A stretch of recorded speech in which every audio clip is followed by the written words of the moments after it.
another lesson in web development. Today's lesson is all about PHP loops as well as functions. And much like any other programming language, this is extremely important. Now, let's have a look at the objectives for today's lesson. Now, the objectives for today's lesson is as follows.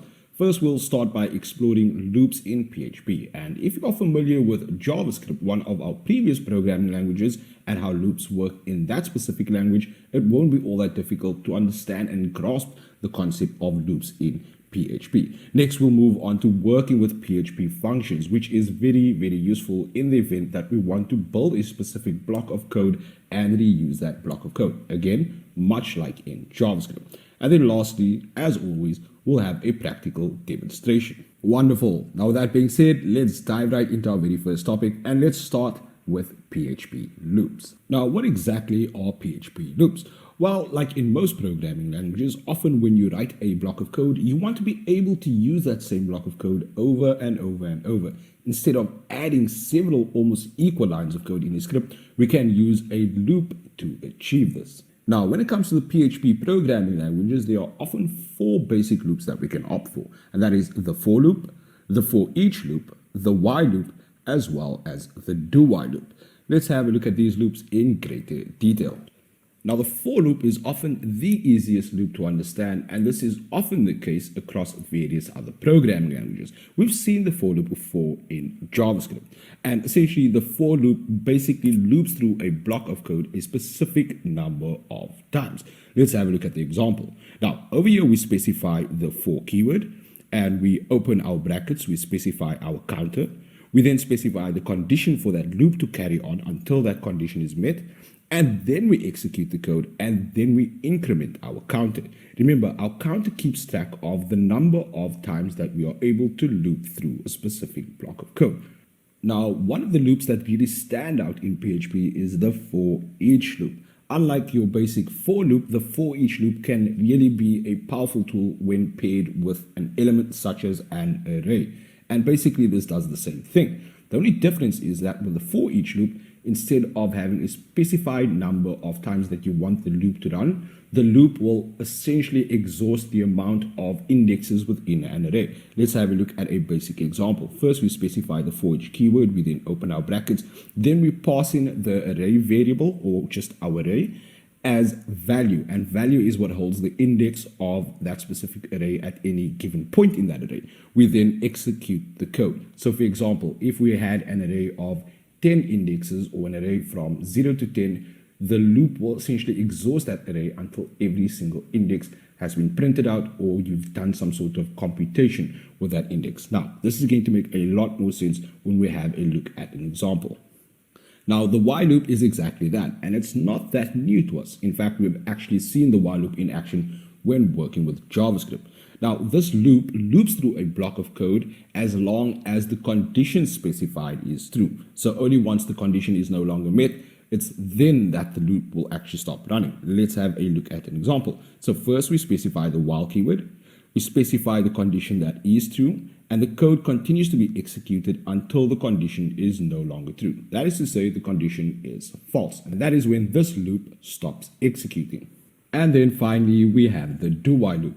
Now, the do while loop loops through a block of code at least once, regardless of a condition being true or false. The block of code to be executed will at least run once, and then it will repeat the executing of that block of code as long as the specified condition is true. Let's take a look at another example. Now, over here we have the do keyword, and the do keyword just essentially says at least do this piece of code once, and then check for the condition. And while the condition is true, then do the execution of that block of code again. And that is basically it for loops in PHP. I think it's time we get started with our next topic in mind, and that is working with PHP functions. Now, what exactly is a function in PHP? Well, like most other programming languages, a function is a piece of code which takes in one or more parameters known as inputs and does some sort of processing and returns some sort of value by the end of that function. Now, when it comes to working with functions in PHP, there are several things that we must be mindful of. The first is that besides the built-in PHP functions, and we've seen the likes of the echo function as well as the var dump function, we can also create our own functions. Now, functions can be used repeatedly within a script or a program. A function will not be executed immediately when the page loads or when the function is created. In order to use a function, we must call the function like in any other programming language. Now, we mentioned before that function can take parameters, otherwise known as inputs. Now, PHP gives you the option to pass your parameters inside a function. You can pass as many parameters as you see fit. These parameters work like variables inside of our function. The following example, which we'll have a look at, takes in two integer parameters and adds them together and then prints the result. So let's have a look at this example. So over here, we've got a block of code with some HTML and some PHP in between. And this is what our end result looks like. Essentially, we call the function keyword. This is how we create a function. We then give that function a name. In this case, this is called add function. We then specify that this function takes in two parameters known as num1 and num2. Notice that they are created as variables. We then run the block of code that is necessary for computation in this function. And in order to call this function, we have to actually call the function by saying add function and supply two parameters, which is 10 and 20. And the end result here is that we have an output of 30 as seen in our PHP functions with parameters. The result here is sum of the two numbers is 30. Wonderful. What about the return statement in PHP? Now, when it comes to functions, we can also add the return keyword, which gives us a lot more flexibility. A function can return a value using the return function in conjunction with an object or value. Return stops the execution of the function and sends the value back to the calling code. The following example takes in two integer parameters and adds them together and then returns the sum of the two numbers. Note that the return keyword is used to return a value from the function. Now, this is what our output looks like. We have some concatenated string that says return value from the function, which is 30. Let's have a look at the code in greater depth. Now, after we've created the function and we've specified that we require two parameters for this function, we create a new variable called sum. And sum takes in the num1 plus num2 values, and then we have this new thing called a return keyword. All this does is return the sum variable, which is going to be 30 after we call the function. And then we can assign that value to a new variable called return underscore value. Now, do keep in mind, you can call this whatever you want. Essentially, what's happening here is we are making this variable, or we are adding or assigning the function result to this variable, which is different from just creating a variable out of the box and assigning a value. We'll see how this works in greater detail when we actually tackle our demonstration. And speaking of which, it's actually time for our PHP Practical Demonstration. So without further ado, let's dive right in and let's start to code. Now, to get started, I'm simply just going to boot up Atom. And first things first, we need to ensure that our XAMPP service is running. So I'll head over to XAMPP control panel, and I'll ensure that I have my Apache server started as well as my MySQL database. Wonderful. So we can actually minimize this now and move forward. The next thing I'm going to do is I'm actually going to save this file as a PHP file. So I'll head over to my htdocs under my XAMPP, which is under my C drive, and I'm going to create a new file over here called l6.php. Great. So now we can actually start writing our code. And the first thing I'm going to do is I'm going to create some HTML boilerplate code. And I'm simply just going to add some text to the body over here. So I'll add an h2 tag. And this is simply just going to contain the text loops. Great. Now with that in mind, we can actually navigate to our browser and we can type in localhost. And I'm going to go / and I'll say PHP L6 PHP, and I'll run my script. So I can actually see my text is displaying. So I know my server is running because everything is working accordingly. Now, let's start writing our official PHP code with everything that we've learned so far. So I'll head back over And the first thing I'm going to do is I'm going to create a PHP tag over here. So I'll just say PHP, and this is where I'll insert all my PHP code. Now, the first example here is going to be a very simple for loop. And if you remember correctly, to open a for loop, we specify the for keyword. Then we have to add in the parameters or the conditions, as well as things like the counter and so on. So let's go ahead and actually do that. So the first thing I'm going to do is create a variable over here, and keep in mind we have to treat this like a variable, which is going to be I, and I'm going to set this equal to 0. This is going to be the first initial value of my counter.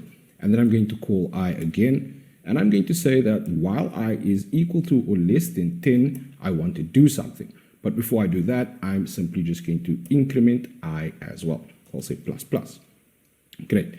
Now, the next thing I need to do is open my curly brace. And inside my curly brace over here, this is the code that needs to be executed while this condition has not yet been met. That is to say that while I is still less than 10 or equal to 10, then keep doing this thing. So I'm going to say echo, and I'm going to say I is equal to, let's just add a bit of spacing and concatenation.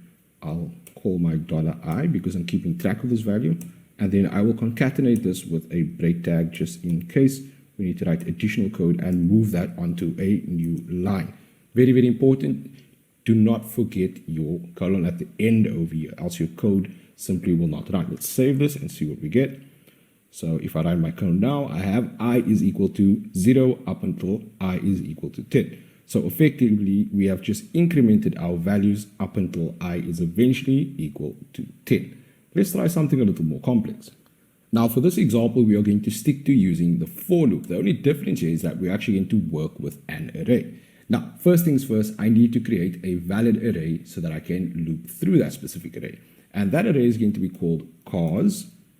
And cause is equal to type of array. And I need to basically insert a list of items. So I'm going to go ahead and copy all the items that I want in this array. And I'll just paste that over here. So at index 0, we have Jaguar F-type. At index 1, we have Supra. And at index 2, we have Porsche 911.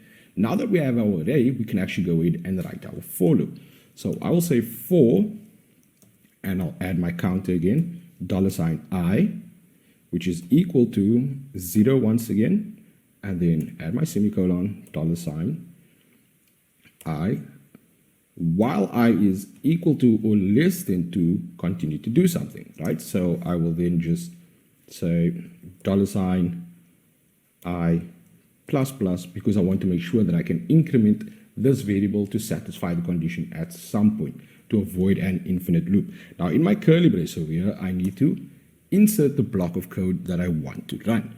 So I'll say echo $cause at the index of whatever the counter happens to be at the time, and then I'll just concatenate that with a break tag in the event that we want something added to a new line. This just looks a lot cleaner. Then over here, I just want to make sure that I close off my statement. So let's review our code. We've got our array over here with 3 items with index 0 to 2, and we have our for loop over here that's going to run through this array and print out every car in my list. So let's save this up, head back over to our browser, let's refresh, and now we have a list of the 3 cars that we wanted to print out. That is Jaguar F-Type, Supra, and Porsche 911. Now there is a much easier way to do this as opposed to using all of these lines of code, and this is why we have the for each loop. So let's take a look at how the for each loop actually works. Now, in order to achieve the same thing with a for each loop, I'm going to remove my for loop over here, and I'm going to maintain that array. And the only difference here is that the for each loop is a little more effective in working with arrays. So we specify the for each keyword. We then open our curly brace of the code that we want to be executed. And you'll notice that this is a lot quicker and a lot more efficient. So I'll call my cars array, and I'll use the keyword as, which is the value stored within this array. This value can be any value. You can give this any name, basically. It does not have to be value. This could be something like car. In my case, I'm just going to call it value for the time being. And then over here, I'm going to echo out the pretty much the exact same statement. So I'll echo out value, and I'll just add a break tag once again. So let's just add this in. Let's actually move this, and we can add it to the end of here.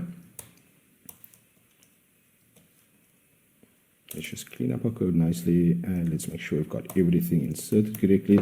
And I'll save this up. Let's review our code for a second. So we have a for each loop. We've got a variable called cars, which is this array over here that we created. And we have a new variable that we created, which is called value. And we're essentially just plugging in each of these values into value as we loop through this array.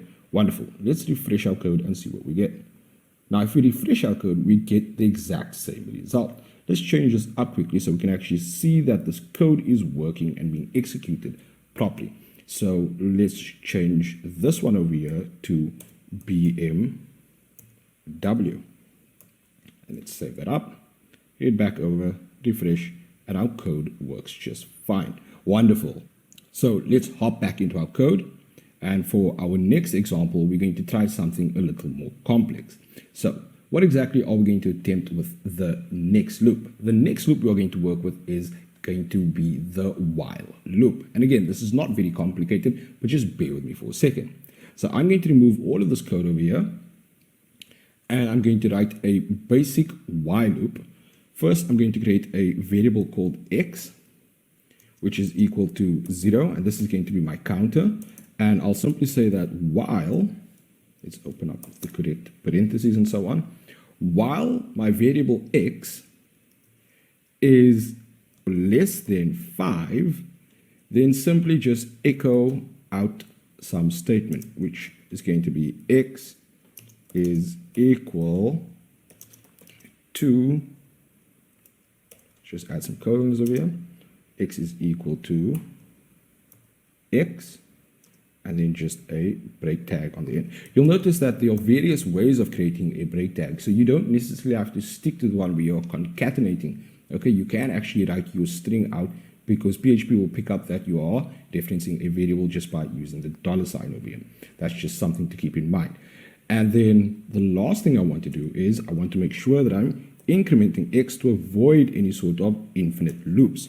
Okay, so essentially I created a variable called x outside of my loop. I then reference that in my while loop by saying that while x is equal to or less than 5, let's add an equal sign over here, then echo out this statement, and then increment x, and then run the statement again. Okay, so let's save this and see what we get. Also, we want to make sure we add our semicolon. Let's save, run through this, and we now have x is equal to 0 up until 5. Excellent. Now for our next loop, we are going to tackle the do while loop. So let's head back over to our script. And first thing is first, I'm going to remove all of my previous code. And now I'm going to create a variable called y, and I'll say this is equal to 6. Close this off, and now I'm going to open my do loop. And inside of here, you'll notice that instead of using normal parentheses, we're actually using the curly braces. Okay, so the reason for this is because I want this code to run at least once, regardless of whether the condition is true or not. That is the reason we use the do while loop. So I'll say echo y, let's add our quotation marks, y is equal to y, and then our break tag over here. And then always remember our semicolon. So let's save that up. And then I'm going to increment y over here. So I'll say y plus plus. And then after this, I'll add my block of code that allows you to check your condition. Okay, so this is going to be while I is equal to or less than 5. So let's add our colons, save this up, and let's refresh. Now, what exactly is happening here? Let me take a moment to explain. Now, perhaps you unconsciously thought that we are going to print the numbers 0 till 5 or 6 or whatever the case is. But I actually did this on purpose to prove a point. Let's revisit our code for a second. So if we hop back over to Atom, you'll notice that y is actually set equal to 6. So this condition over here says that while y is equal to or less than 5, then do this over here. And this is being done at least once, regardless of this condition being true over here. Okay, so that is the power of the do while loop. Regardless of our condition being satisfied or not, we will execute this block of code at least once. So it's quite important to understand the difference between the while loop and the for each loop and the do while loop. Wonderful. Now that we've completed all the loops, we can actually remove all of this code over here because we're going to start working with functions. And for consistency's sake, I'll change this to functions. Now, I'm going to create a very, very basic function at first. And this function is just going to print out some name. So we call the keyword function first of all, and then we give this function a name. And I'm going to say name gen for name generator. And then over here, I'm simply just going to call an echo statement that echoes out a name like Jack. Okay. Now, in order for this function to work, we actually have to go and call this function because it's all good and well creating the function, but the function must be called because the function is not automatically called when the function is created. So over here, I'm just going to call name gen. I'll include my parentheses, which is very, very important. And I'll head back over and I'll refresh. And now I have Jack. Now, what if we wanted to change this? What if we wanted a bit of flexibility here? We can do that by adding in parameters. So how do we do that? Now, I'm going to keep this as name gen, and I'm going to delete this over here, and I'm going to pass in a variable here. And this is just going to be called name. So the idea here is that we can pass in any name instead of having a hard-coded name like Jack over here. So I can go and print something like Steve by simply including it as a parameter when I call the function. Remember, this is called a parameter, and a parameter is used as an input for the function to do some sort of work. So over here, I'm just going to say something like name, okay? So when I call this function, I'm going to echo name, and name is going to be whatever the user passed in here. So when I call the function, I can pass in a string that says something like Steve, save this up, and I refresh my code, I now have Steve, and I can add in any name. This is the power of functions, is that we can use inputs and parameters to do some sort of computation instead of having some hard-coded values. Excellent. So we also mentioned that functions can often return some sort of value. How does this work? So I'm going to take this function over here, clean up my code, and I'm going to remove it. And I'm going to create a new function with the name of multiply, and this function takes in two parameters, which we'll sort out in a second. Let's just clean up our code, give it some spacing. This function takes in a parameter called num1 and a parameter called num2. Notice that I separate the amount of parameters simply by adding a comma. So what I'm going to do is I'm going to create a new variable called result, and in this variable I'm going to store the result of num1 multiplied by num2. Keep in mind that we use an asterisk in the event that we want to multiply two numbers. And then I'll close this off. So essentially, the user needs to pass in num1, num2, whatever that value is, and we'll store that in the result after we've multiplied num1 and num2. Fairly straightforward. And here comes in the return keyword. So what I'm going to do is I'm simply going to return the variable result. And by calling this function returns this value so we can do some sort of extra computation. Let's save this up. And at the bottom over here, I'm going to create a new variable called var. Let's add our $, and I'm going to set this equal to multiply. And I'm going to pass in the number 5 and 2. Okay. And then I'm simply just going to echo out var dot break tag. Okay, and I'll save that up. So let's head back over and refresh our code. So if we refresh this, we get 10, and that is expected because 5 multiplied by 2 is actually equal to 10. So let's review our code again. We created a function called multiply that takes in two parameters. We then created a local variable inside that function that stores the result of num1 multiplied by num2, and then we return the result. Okay, and then we created a variable, and the variable over here, or this variable called var, is able to actually store the result of this function's return statement. If we had not had this return statement, the functionality wouldn't be there. And then we simply just echoed out var, which is our variable over here. Pretty simple stuff. Now let's do one last example and let's try to mix things up a bit. Let's use a loop as well as an array combined with a function. So I'm going to get rid of all of this code over here and I'm going to start fresh by creating a new function. And this function is called array looper.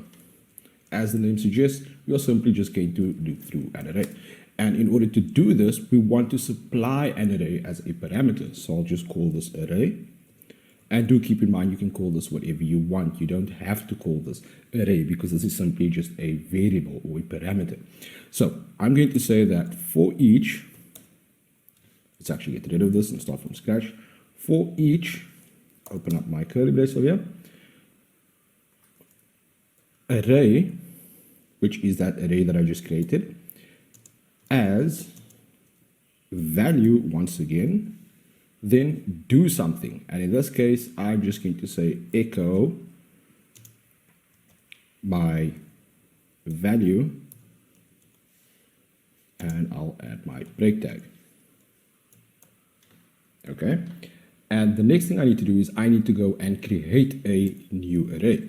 Because remember, we need an array as an input over here for this function to work. Keep in mind that this is also the function body. This is the code that gets executed inside of this function. So I'm going to copy over an array that I already have.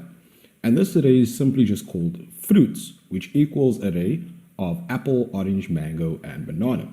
And now all I have to do is simply just say array looper, which is effectively the equivalent of calling my array. Close this off. Also make sure I have everything else closed off correctly. And I'm going to say fruits is my parameter. Great. Let's save this up and see what we get. So once I refresh, I have apple, orange, mango, as well as banana. So let's run through this one more time to get a better grasp of what's going on here. So I created this function called array looper. And this array takes in a parameter of array. Again, you can name this whatever you want. And then inside the function body, I just created a for each loop that takes that array and assigns each index to this variable called value. And then we echo out value on separate lines. So that's the building of my function. Okay, we still have to create my array over here, which is apple, orange, mango, and banana. It's called array. And then we call that array over here by supplying it with a variable fruits, which is this array that we created over here. So that's how we can mix and match all of these things to come up with really, really powerful components or functions for our programs. And that is basically it for today. In our next session, we'll cover everything regarding super globals in PHP, which can be really, really powerful, especially when paired with things such as forms and data collection and so on. So for all of that and more, I'll see you in the next lesson.